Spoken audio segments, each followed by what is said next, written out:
justice, equality, human rights, accountability, transparency, ethical behavior, respect, rule of law. In the law, Mumateka, right now with Joan Mulungi. Welcome back from that first episode. I want to first thank you. Thank you for already subscribing. But you will have a red button now making sure you say great. Just click subscribe and actually turn on the bell so that you get the notification whenever we have to upload content for you to learn and be informed on nsonga z'amateeka kubanga ffenna wetubeera twetaaga okubeera nga tutegeera ebikwatagana ku mateeka because we cannot all go back to school for Christ's sake to study law. But we have the learned people here with us abasalawo tutegeera mu professions zonna nga bwe boogera ate nga ge mazima. Yeah, we are back still talking about marriage. Now, Counsel, there is a scenario. Twavaako mu first episode nefuna ebibuuzo bingi. Olina ngamba Joan, this happened twategekera omwami bulungi nnyo ewaka ne tutegeka buli kimu ansuubiza date abazadde n'abaconfirming. I actually even had to go for kukyala n'alaba ssenga n'amuwadde the procedure nga we begin. The day of the introduction, towards that time, he said that he will turn up ewaka. Warm child for introduction. Guests are all in the chidala seated and all that. The phones are off. We have nowhere to get the man. Before we know the day is already done. What is the position of law of sinzira kavuyo ngaako? Embere etategerekeka. Well, that's unfortunate for the lady. But then, did they find out why? First, introduce yourself. Sorry. I am Bukiiya Gilbert, an advocate of the High Court, attached to Nagu Kenya Associated Advocates. We are shifting to Volens Advocates by end of this year. And I'm happy to be here again, sensitizing on the Mumateka. I know. Yes. Yes, so about the scenario. Okay, I said it's really unfortunate, but then did they find out what happened to the guy, to the man? She actually gave me feedback. She told me when they had to call a guy the following day through the relatives. Yes. The guy said, just so only that. Perhaps that would also be a reason. There are two scenarios. One, two things to do, I mean. They can be postponed. And the guy, if he's willing maybe to pay whatever that was spent on that day, he can still meet the costs. Never done, never was up.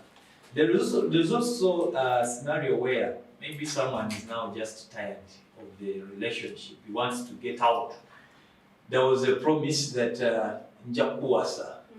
Because I can come to you and Gamba, we are going to marry. Yes. We even take steps. I come to your home. I visit your parents, the whole family is aware I'm going to marry you, my relatives are also aware we're going to marry you, and then later you organize a function of that kind, and I opt out. Now in law it's called breach of promise to marry. In that, just in case it so happens that I've not married you. One, you can sue me. It is actionable. Oh, really? Yes, so okuntwala mu kooti. Nabigenda kunyuma. Ontwala mu kooti. Kyeri byakutusuubiza notatu. It is a contract. Amateeka gakitwala, it's in fact nga kyetwandiise endagaano gy'okoze n'omukyala.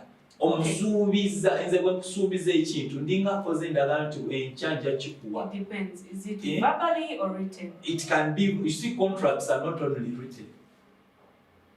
I can make an oral contract, Jody. okiraba ne tulagaana Justin Words mu bigambo abantu basiba baawukana honestly sibyambaka kati gwe nsobola okujja osobola okumpita kaŋŋambe nti nze nkola mu byamazzi biki n'ompite waka ewuwo nzije nkukolera obwa plumber nti fixing amazzi oba nkolera amasanyi whatever you understand naye tetuwandiise wansi nti endagaano no luvannyuma n'ompa sente zo ningenda nengula ebintu nenzija nembisuula awo then nesikomawo. So you mean singa nsanga omwami netulagaana n'ansuubiza nemulinda maybe for a certain period of time ngambye Joan after 2 years I'm going to marry him and he doesn't marry me when you communicated verbally I can sue him. You can sue, but it also depends if you have been first of all mentally tormented. You get it? No, uliranga wechaye stress yekukubye uliranga tocha first of all akononedde obudde bugenzi. But again court oba mateeka they write so much on evidence banga bajja tukabambuze ki ekiraga nti bwe tolabangako abajulizi abajja mu gundi mu kooti ne bawa obujulizi orally nga tebalina bipapula bye bagize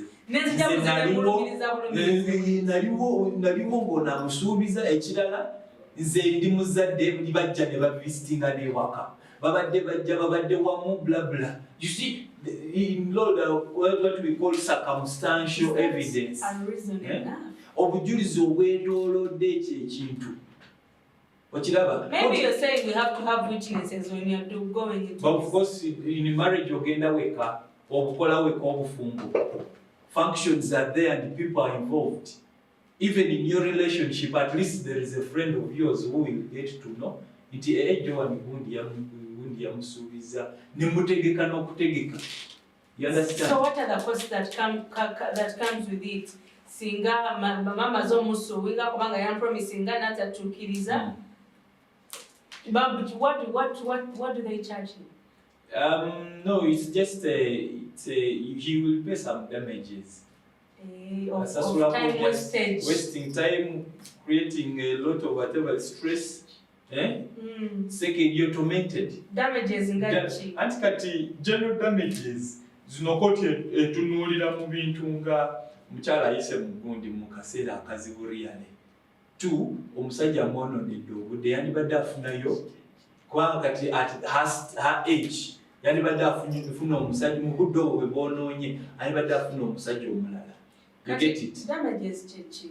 Damages yandibadde nga ensimbi kooti zeyinza okusalira oli omusajja okukola ki okusasula zitwandiise okusinziira ku bintu byakuyisizaamu obulumi bwakuyisizaamu n'obudde bwakoononedde n'agamba kooti ng'egamba okusinziira ku bino byayiseemu oba omusajja byamuyisizaamu musasule $5,000,000 musasule $10,000,000 kibeera mu only monetary terms. It can be in monetary terms. In majorly, it's not majorly monetary.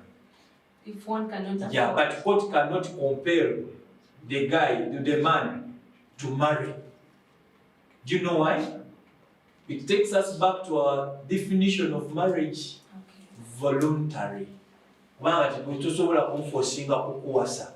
Naye bwe basikuwasizza kankusasule zino nawe ogambe era kale namuggyemu okusenza otambule isibiliddemu awo. You understand? Obanga abazadde bakola emikolo bwe n'otojja kooti sobola otunulamu how much were the costs ze baateekamu ne babigatta omusajja ng'okola ki ng'ozisasula.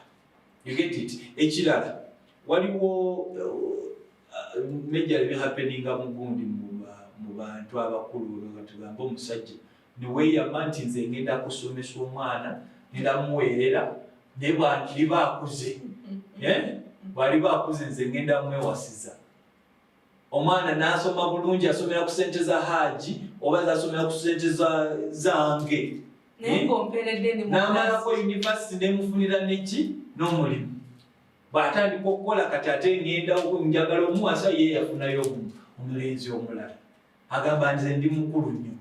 You understand? Kati ate ekyo nakyo alina okusasula okiraba. So it is a breach of promise to marry. In most cases, courts look at it with the nobwegendereza. So tebagala nyo encouraging such kind of actions in courts. Banga kati ojja kubeera mu marriage mugundi mu relationship katono. Ngogamba anchaye kangende musuwinge. Okiraba? Yes. Wow, that was so enticing and nice. You know, all of it to Samaso, Nainga, Bikurinyo. Anyway, let's go back to marriages. Okay. In the last episode, we had to mention about customary and civil. Yes. But then, to connect with marriages, such as it. Yes. To connect with Hindu Katini, or to connect with Hindu Christian marriage and Islam. I think we can kick off with Islam first. Islam is not as such wide, because Islamic even marriage? the law governing the Islamic marriages, kagundi katini mekati kalimu doze papula ntono just so kati no. What do I mean it's a by very that? organized thing. Okay. In fact, it is hard. Nzenga wendaba okay kusinzira ku ngeri gye mbadde ndabamu abasiraamu. It is hard to divorce under Muhammadan marriage. So can we take a description of Islamic marriage? Yeah. Islamic marriage is normally it is celebrated between persons of the same religion, and under the religious norms. Nti gwe nange nze n'okubanga ndi musiraamu nenkuwasa okiraba, you a Muslim as well. Sisobola kuwasa mukristaayo nga ndi musiraamu. Can you proceed really under Muhammadan? Oh, so if I am a woman, mwemba nkwagala ngoli musiraamu, I have to first convert, then the marriage takes the aspect, when you read the law, the Muhammadan Marriages Act, normally it is between persons abaye gundi enzikirize oba kyetwandiyise eddiini eyo kiraba. Two, obulombolombo obugenda okukozesebwa bulina okuba nga buli mu Muslim sect, from the mu ddiini eyo okiraba ndowooza. So kati Muhammadan marriage is carried out by Muslims, and normally the act provides that a woman can be 16 years nga bamuwaayo, myaka 16 nga bamuteekayo bagenda kufumbirwa. So for them it's not even about reaching the age of 18. That is the act. That's why according to law, in right? our former episode I said the Law Reform Commission has a lot to do, especially with regard to the Marriage Act or the marriage laws. Marriage laws zirimu ebituli bingi. Naye waliwo kye tuyita constitution oba ssemateeka wa Uganda. Ssemateeka eragira nti muntu yenna okugenda mu bufumbo alina okuba nga awezezza emyaka 18. So bwebanga waliwo etteeka lyonna nga ligontana oba likontana ne ssemateeka, ssemateeka yakwata ekisooka. Because I think they binary choose. Ekyo kiba kitegeeza nti omwana teri mwana newankubadde mu Muhammadan marriage bino by'abasiraamu, teri mwana ayinza ayingira mu bufumbo ng'alina emyaka 16. Lwa nsonga etteeka ekkulu oba ssemateeka yalagira mulina okuba nga muwezezza emyaka 18. Nsabye law reform ereme otuulira bino ebintu kubanga they are misguiding many people. You understand? So kati ekirala Muhammadan marriage ng'ogyeko ekya emyaka 18, it's whatever, it's also a polygamous marriage. Okay. Nti omusajja akirizibwa okuwasa omukazi ng'asukka mu gundi mwomu, so wawasa 2, 3, 4. Era haji these days olirako nti haji I think okufuuka haji ogenda Mecca. okufuka haji ogenda Mecca because now bekwita okufuka haji okuwasa abangi ali ati haji owasa banna naye teeka ligamba omusiraamu obanga osobola okubalabirira bonna obulungi osobola obawalaavu obaagala bonna osobola obalabirira omukyalo ono omulabirira nga bw'olabirira oli era neera osobola okubasanyusa mu kisenge bonna bw'oba tosobola owasa baaki oba tomalaako owasa baaki olina kutwala bw'omalako omuyekka naye bakkiriza olaba omusajja awasa omukazi omu n'amulema okumalako kati gwe lwaki oba owasa banna naye bagala tuukiriza gundi yaabwe abajja tuuke yabagambe nabagamba banane mweseera naye nga kyekyetagisa okgenda mu fumbo ne ala abakkiriza okuwasa omu as long as bali I have actually seen some Muslim friends of mine. With one? Yes, with one, and they will say, bakaddiye nabo kubanga ye bw'asobola okulabirira bw'asobola okusanyusa. Okay, requirements kyezeetagisa.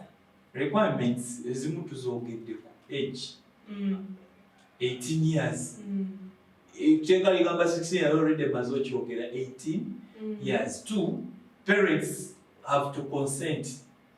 The consent issue is almost casts across all the marriages. You understand? So 3, you got to be a Muslim. Mahala is normally a gift given to the whatever, to the girl or the wife. Okay. To be. It's also one of the requirements. Yeah, it is. Kati omukyala bw'asala mahali nga mangi oba ng'omwami tajja gasobola, they cannot go in for a marriage. Normally, if you don't meet that, then you're not capable. Okay, that's amazing. You're not capable. So you have to give them a mahari afterwards. That's when, of course, normally tebasaba bintu nnyo kiri awo. How is this marriage celebrated? And mahari is a gift. Kibanga kirabo ky'owa omuwala. Like that I'm not returning, even though things don't work out. Baba dembo kwe gujumbula baba manyi nti hajo na inamu za inamu. Nange ne kubaka enfufu.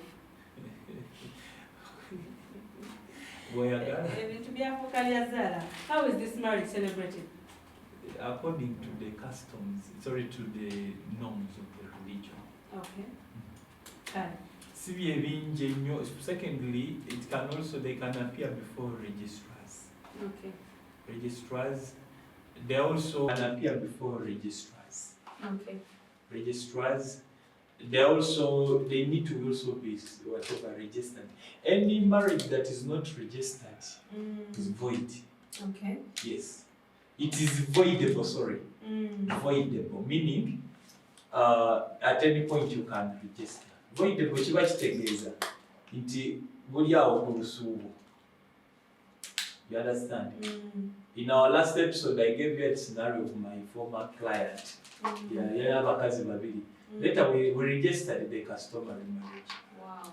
They had the consent letters. Netugenda ne bakola statutory declarations, netuzitwala wa administrator general, blah blah blah, ne baba recognizing that they were actually married.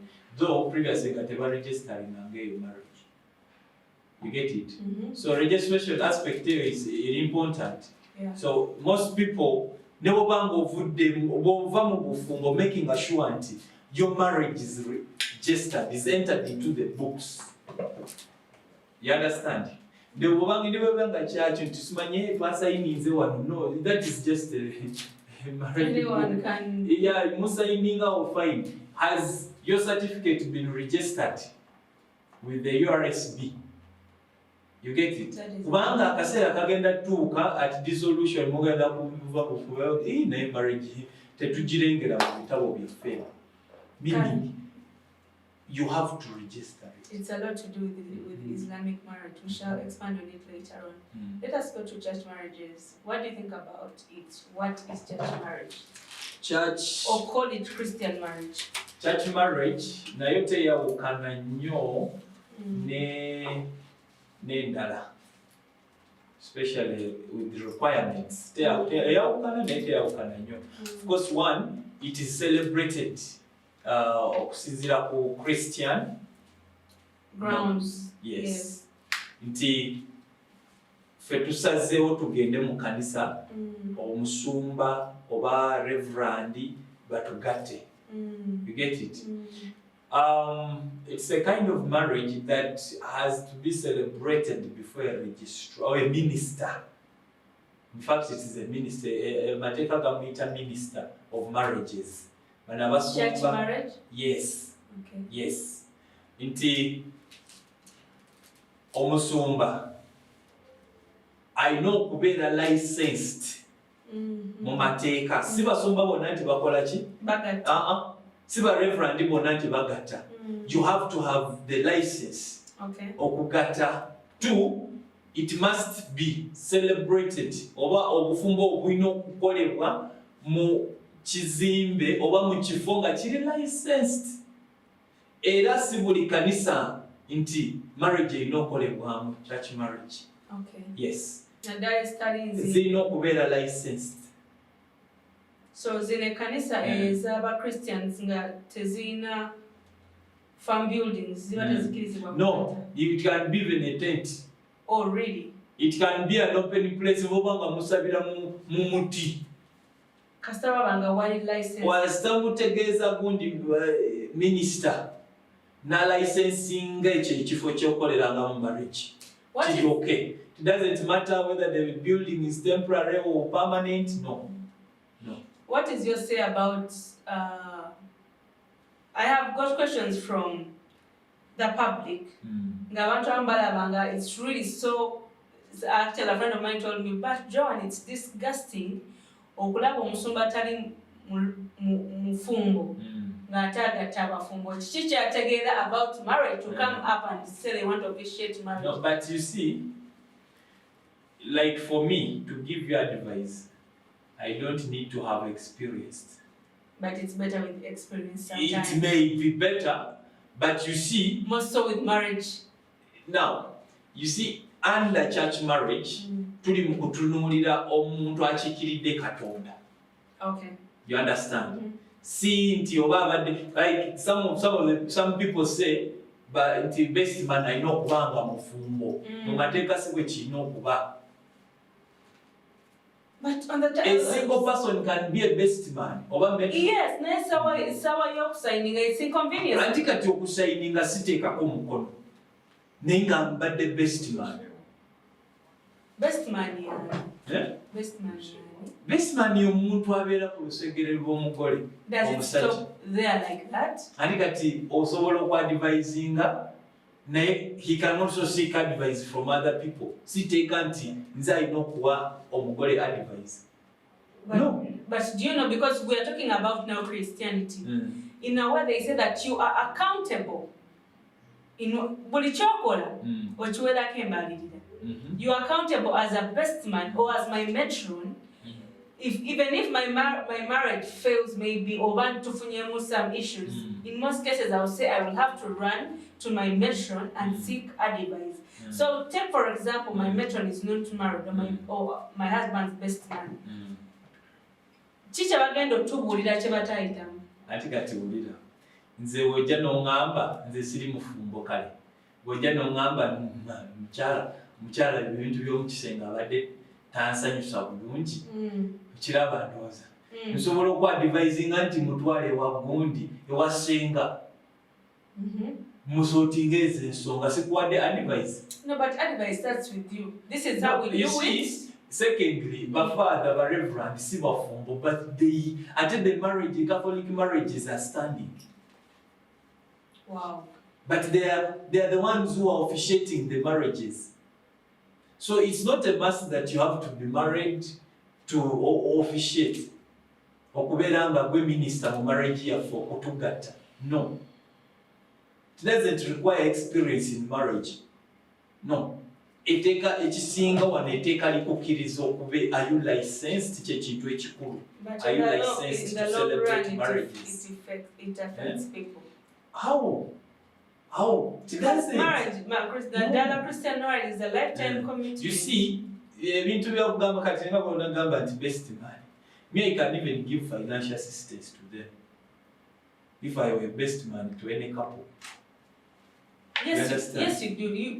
By the way, I can advise if I want to collaborate in what omukyala abeerewo. Okay. Much as I'm not married. So issues of experience, those ones don't matter. With the law, they don't matter. As long as you're licensed, yes. If the place of worship is licensed, or the place where you're going to celebrate marriage is licensed. One, osobola okwagala gwenga mwabagole musobola osalawo nti tetwagala kukolera wano church marriage yaffe ku church eno nogamba twagala okugenda ku beach tukole ki marriage yaffe kati ku beach olina okuwandiikira minister of justice. Are you sure? Omuwandiikira ng'osaba eno beach bagilicensing for that very purpose. No. No, this is it. Yes. Nadala mu COVID period. I want to say that I bought their pastors from church. Yes. They were later ground, they were the reception. Yes. They were going to bag a team. You want to tell me they have to go through all that? Exactly. Era bw'ogenda mu maaso n'okolera marriage yo ku beach oba ku reception awantu wonna ng'ekyo ekifo tekiri licensed for that purpose. Eba kitegeeza obufumbo bwammwe buli void tebuliyo. Mubukoze mu bukyamu. Era bw'obabaawo omuntu yenna challenge ng'obufumbo babukansoli oba temulina tebuliyo. Ndakiga 5 tubulire ku Hindu marriage tuve wano eno kubanga eyo sinaba kugitegeera. Now church marriages nga tonagende. Church marriages zirina of course kati tubandigambye balina okulanga mu church okubalangamu abagenda okufumbiriga. Babalanga for 3 consecutive weeks or Sundays. Bajja agamba waliwo alina ensonga yonna. Okiraba bw'obanga taliyo osirikire ddala. Weekend dako neeri. Those are the 21 days.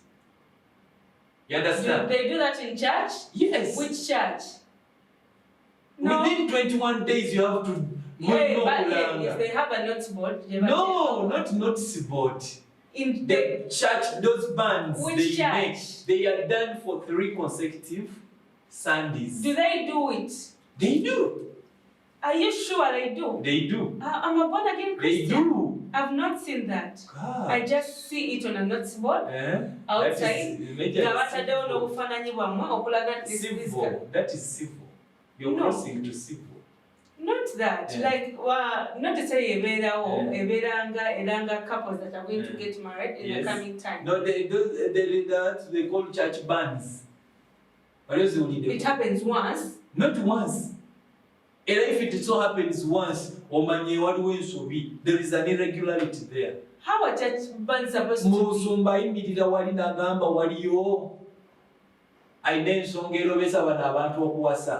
Ne ku lunaku lwennyini olwa wedding olwa marriage avaayo n'agamba tobeewulira nti waliwo alemesa bano abantu oba alina ensonga yonna eremesa bano abantu ogitubuulira naye bwe bateriiyo sirikira ddala. Kati olwaleero ndowooza I have to make it clear in camera that churches and pastors that are officiating marriages in church, yes, one band, because that is what is happening in churches, to be honest. It is only one band where they come up and it happens so that is a band to them. Your issue could be mu COVID bali balanga mu church. That is an issue also. What is the law? Let's move on. Okay, that has hit my head so high because I insisted because I have never seen it happen those many times anyway. It's okay. So what is it that you can say about Hindu marriage, briefly? Hindu has nothing much. Like you see the Mohammedan marriage, even the law itself on Hindu marriages, just it's a handful of pages. Okay, maybe a brief one. Normally it's for the Asians, those Indians who are single couple celebrating those Hindu marriages.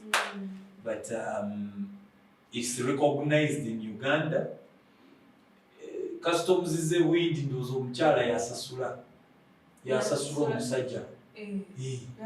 Genda njagala kijja kuwa e Uganda nange bansasule oba basasule ku katabani kange. Anyway, that has been... It's normally it happens between the Asians. They have their own customs. Thank you so much, Counsel. Okay. That has been the second episode for you. Thank you so much for watching, giving us your time, listening in, and the participation is really, really, really amazing. I hope that you are still going to be on. We are expecting the next episode. It's going to be bloody. Divorce and so much more. Mumateka, don't miss the next episode.